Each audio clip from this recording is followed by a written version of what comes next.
So I've mentioned token economies so many times in this course, and now we're going to actually learn about them and how to create them. Token economies are generalized condition reinforcers, so they have no value until you assign value to them. We're going to define token economies and their purpose and identify components of an effective token system. We're going to talk about how to create and implement a token economy. We're also going to talk about preventing and addressing common issues like counterfeit tokens. And we're going to talk about how we select and maintain our backup reinforcers. So what is a token economy? It's a systematic method of delivered generalized condition reinforcers. Tokens can be exchanged for backup reinforcers.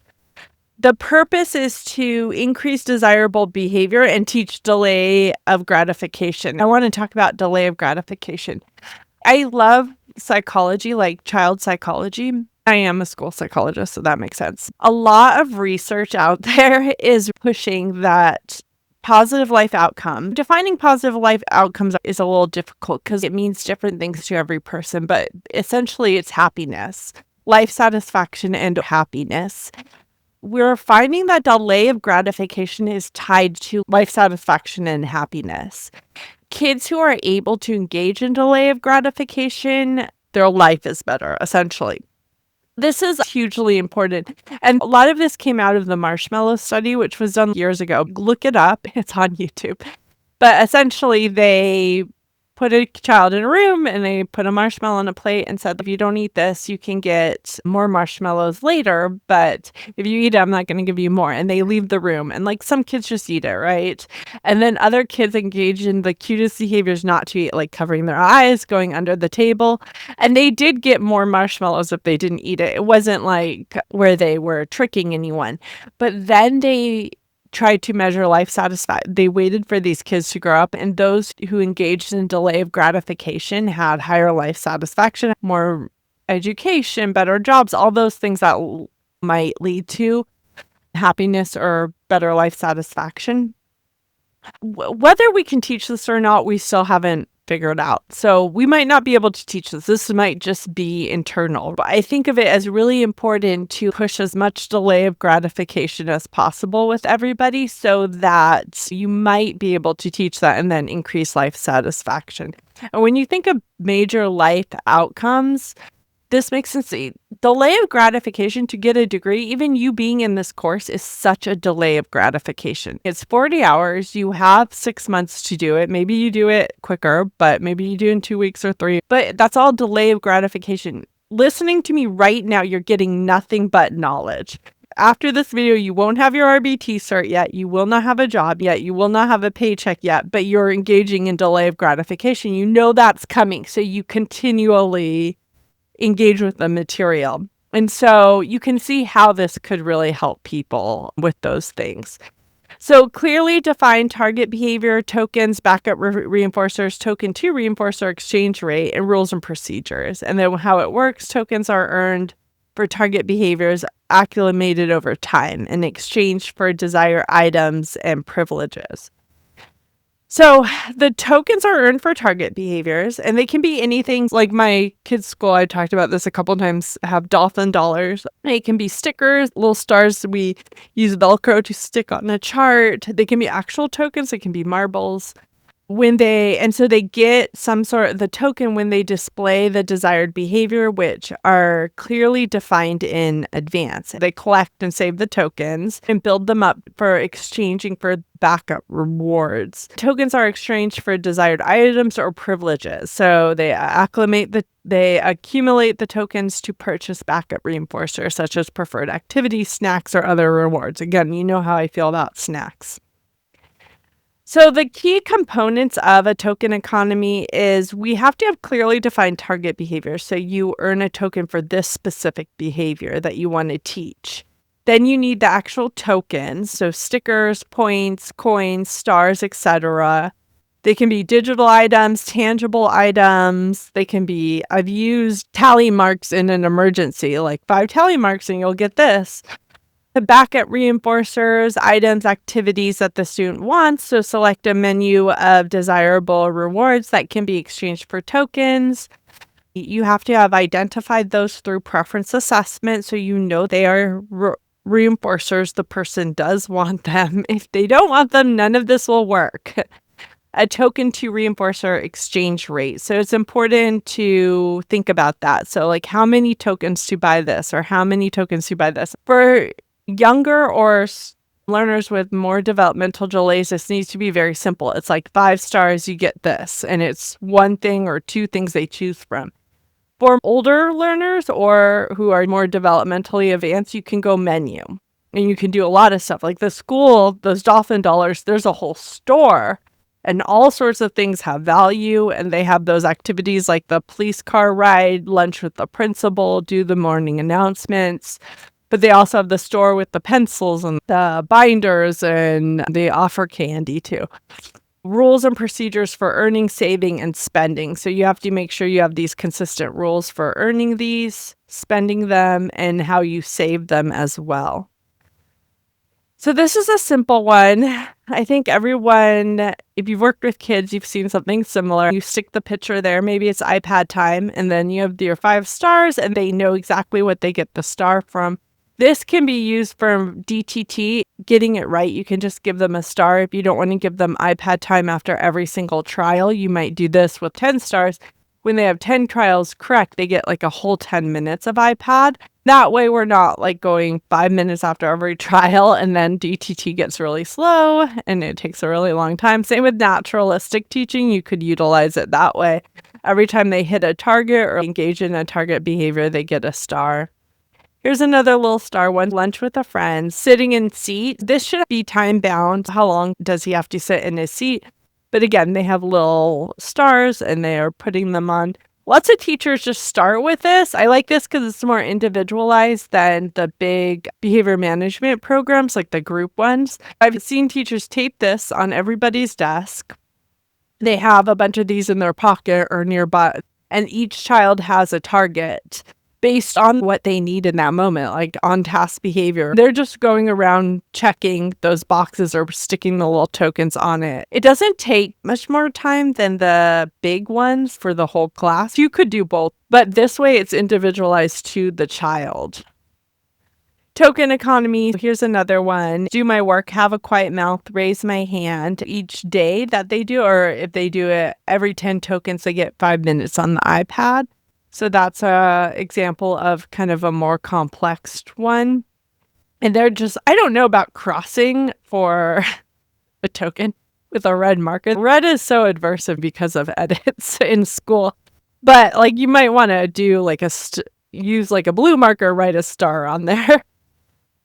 Here's another one. So they're putting, I don't know what it's for, but they're putting little sticks in when they do something correctly. Once they get a certain amount of sticks, they probably earn some sort of reward.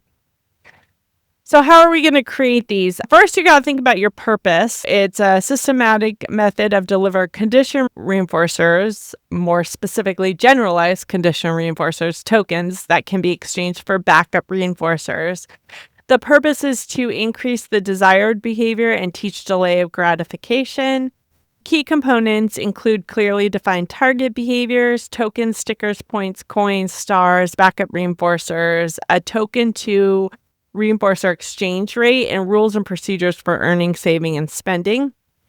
So first you identify your target behavior, choose your tokens, make your menu, set a token value, define the earning rules, and you create your exchange system. And then you want to prevent counterfeit tokens. I have a funny story about that. Use numbered or unique shape tokens, track the tokens, lock away your backup reinforcers and your tokens, and teach honesty. If counterfeit tokens are found, stay calm, review expectations, and offer a chance to earn tokens honestly and consider a restorative consequence. So a counterfeit token is when they make their own tokens, essentially. So like if you're doing a marble jar at home or something, or anywhere in the classroom, they bring in a bunch of marbles and throw it in the jar. Sometimes like a teacher's doing marble jars to earn like a pizza party. I've seen that a lot, or ice cream party or something.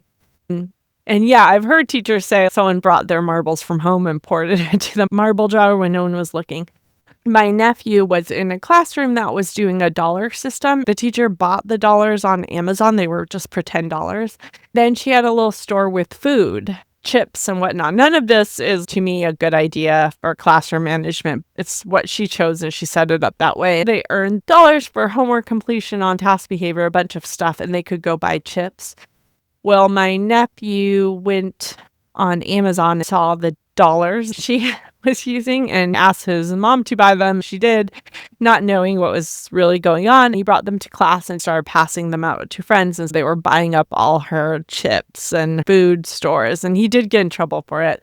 But it's like that. You got to be careful. I wouldn't buy any tokens off Amazon because a child can probably get access to that somehow. You want to make sure you're making them unique.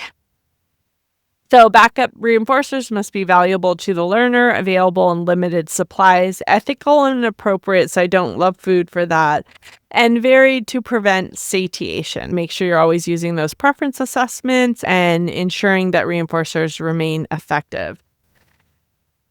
Think about how many tokens per behavior. Set clear, objective criteria for how many tokens for each target behavior. Use a fixed variable or level system. Structure token earning schedules, maximize reinforcement and desired behavior. I have used variable. It is a little confusing for kids to use variable because it's like on average 4, so they don't know when it's coming. Level as it builds. Consider a daily token maximum so they don't over earn as well. And you gotta just make this make sense. So if you're doing DTT and you just introduce a new token system, you start low, 3, and you get your iPad and then you build it up.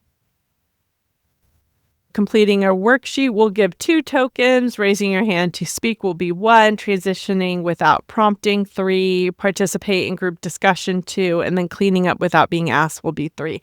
So again, if you're working with multiple behaviors and you want to give them different token values, that's fine. But the easier behaviors should be less tokens and the harder behaviors more.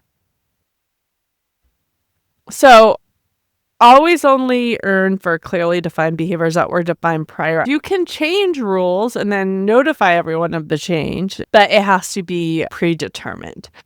No tokens, no rewards. Tokens can be lost. Losing tokens is called response cost. We'll talk about that in the punishment procedures. If you are going to implement a response cost where you can take tokens away, make sure that is very clear from the beginning, and it's clear in the same way of earning tokens. They know exactly what, if they do this, that's what's going to result in the loss of a token. Exchanges can only happen at designated times. Choosing backups. Valuable to the learner, available in limited supplies, ethical and appropriate, and varied to prevent satiation. So if you're going to just use a simple board with like, you're earning this, let them pick, but make sure they have a lot of choices. If you're doing a menu, you need to vary that menu all the time. Keep thinking about new stuff to add. Make sure you're assessing preference. Regularly conduct your preference assessments or reinforcer surveys to identify the most motivating backup reinforcers for your students. And then here's some examples: extra recess time, stickers, prizes, small toys, access to preferred activities or technology, special privileges like lunch with the teacher. Don't overuse edibles. You want a lot of non-food items to prevent health concerns and satiation. Oh, counterfeit. So yeah, they can counterfeit. I just gave you that example. Our fake, duplicate, stolen, or altered tokens can undermine your system. So unscrupulous individuals, like just kids, they're smart. They come up. I've honestly find that super creative for someone to do all that by creating counterfeit tokens to exchange for backup reinforcers without earning them properly. Make sure you're aware of that and thinking about that. So if you find it, you want to stay calm and neutral. You don't want to overact or accuse anybody. You want to review expectations and rules, remind the students of the token economy guidelines. You want to offer a chance to earn tokens honestly. Their problem behavior is not creating counterfeit tokens. That was not their problem behavior. If that is a problem, then don't use a token economy to address it. So realize that's not the problem behavior here. This whole thing is to stop the problem behaviors and to increase pro-social better behavior. So remember what you're working towards and realize that honestly takes a lot of creativity. Give them some props for creativity there and then just try to move on. A restorative consequence might be like taking back the tokens they may have earned or take back the counterfeit tokens. Adjust the system if tampering becomes a pattern, so make changes to the token economy to prevent further issues.